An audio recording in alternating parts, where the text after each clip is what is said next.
Hello everyone. In today's video, I will teach how to derive an expression for rate of flow through Venturi meter. So to derive the expression, let us consider a Venturi meter which is fitted in a horizontal pipe through which the water is flowing as shown in figure. So this is the Venturi meter which has been attached to the pipe. Here the inlet dia of the Venturi meter is as same as the pipe, whereas the throat dia is different compared to the inlet portion. So there are two different dia which is acting at the inlet and the throat. Hence let us name D1 be the dia which is acting at the inlet and D2 be the dia which is acting at the throat portion. Now a manometer has been attached to the two ends of the Venturi meter. One end of the manometer is attached to the inlet portion, whereas the other is attached to the throat portion. Now let us consider two sections, one at the inlet portion and other at the throat portion. Now we have to apply the Bernoulli's equation for those two sections. So let us apply it. See, the Bernoulli's equation is written as P1 by rho g plus V1 square by 2g plus Z1 is equal to P2 by rho g plus V2 square by 2g plus Z2. Assuming that there is no loss of head which is taking place in the pipe, we will be applying the Bernoulli's equation, one at the first section, other at the second section. So now, here as the pipe is laid horizontal, hence the Venturi meter is also laid in the horizontal manner. So by considering this, we can say that the datum head at the section 1-1 is equal to the datum head which is acting at the section 2-2. That means Z1 is equal to Z2. If Z1 is equal to Z2, then from the above equation we can cancel the terms Z1 and Z2 here.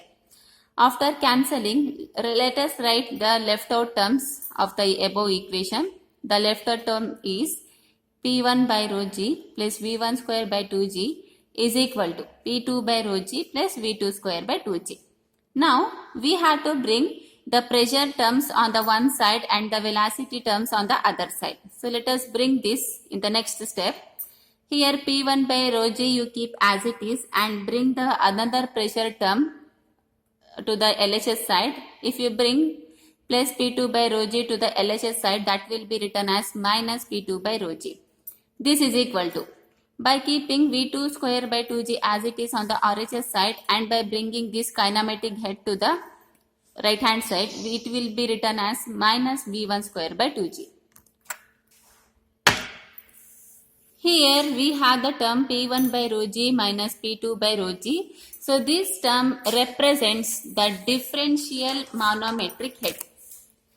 So we know that P1 by rho g minus P2 by rho g represents the difference in the manometer head, which is in turn written as H. So now let us replace the term P1 by rho g minus P2 by rho g in this equation with the term H. On replacing it, we will be getting the equation as H is equal to V2 square by 2g minus V1 square by 2g. So let us name this equation as equation 1. Now, for the above equation, let us apply the continuity equation here. We will be applying the continuity equation for the section same 1-1 and 2-2. Here, the continuity equation is written as A1 V1 is equal to A2 V2. That means the discharge which is taking place in the section 1-1 is equal to the discharge which is taking place in the section 2-2. Now, in this equation, let us form the equation of V1 here. If we form the equation from this equation, the equation of V1 will be written as A2 V2 divided by A1. By keeping V1 as it is and by bringing A1 to the RHS side, we will get the equation of V1 as A2 V2 divided by A1. Let us name this as equation 2. Now, in the next step, let us substitute this second equation in the equation 1. We get the first equation is H is equal to V2 square by 2g minus V1 square by 2g. So in this equation, we had to replace the term V1 with this equation. So let us replace it. On replacing, we will get the equation as H is equal to V2 square by 2G minus A2 V2 by A1 whole square divided by 2G. I am replacing the term V1 with this equation. Now, you just apply the squares separately in the next step. Hence, the equation will be written as H is equal to V2 square by 2G minus A2 square V2 square divided by A1 square into 2G. Now, apart from this, the term V2 square by 2G is common in both. So let us consider the common terms outside. By taking V2 square by 2G common from this, the remaining will be, in this the remaining term is 1 minus, in the second the remaining term is A2 square by A1 square. Now, in the next step, let us take the LCM for this. On taking the LCM, we will get the equation as H is equal to V2 square by 2G will remains as it is. If you take LCM, you will get A1 square minus A2 square whole divided by A1 square. So now, in the next step, what do we have to do? We have to bring this complete term to the LHS side. If you bring this term to the LHS side, that whole term will go to the denominator. Hence, the equation will be written as H divided by A1 square minus A2 square divided by A1 square. This is equal to, the left out term on the RHS side is V2 square by 2G. Now, we know that denominator by denominator goes to the numerator. Hence, the equation will be written as H into A1 square divided by A1 square minus A2 square, which is equal to V2 square by 2G. Now, I need to form the equation of V2 square here. So, for which you keep V2 square as it is and bring this 2G to the LHS side. If you bring 2G to the LHS side, then the equation will be written as V2 square is equal to 2GH into A1 square by A1 square minus A2 square. Now, I want the equation of V2, for which I need to bring this square to the RHS side. On bringing square to the RHS side, that will be written as square root. Hence, the equation is written as V2 is equal to root under 2GH that multiplied by root of A1 square divided by root of A1 square minus A2 square. Here I am applying the separate root for all the variables.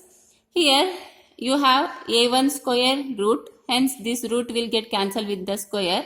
The remaining equation is V2 is equal to root under 2GH into A1 divided by root of A1 square minus A2 square. So, let us name this equation as 3. Now, from the discharge equation, we have, if I apply the discharge equation for the section 2, then the discharge equation will be written as Q is equal to A2 V2. We know that discharge is a product of area into velocity. So, I am applying the discharge equation for the second section here. So, now, here, the term V2 will be replaced with the above equation. So, let us replace it.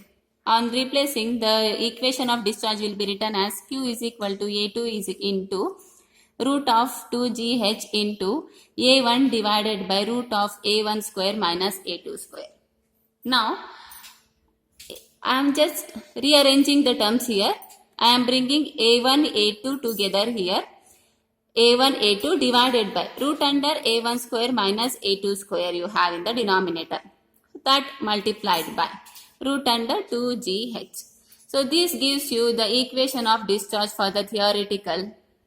Let us name this equation as 4. If you want to find the discharge equation for the actual discharge equation will be written as Q actual is equal to CD into Q theoretical. On multiplying the theoretical discharge with the CD, we will be getting the actual discharge equation. So, that equation is written as Q actual is equal to CD into A1, A2 divided by root under A1 square minus A2 square into root under 2GH.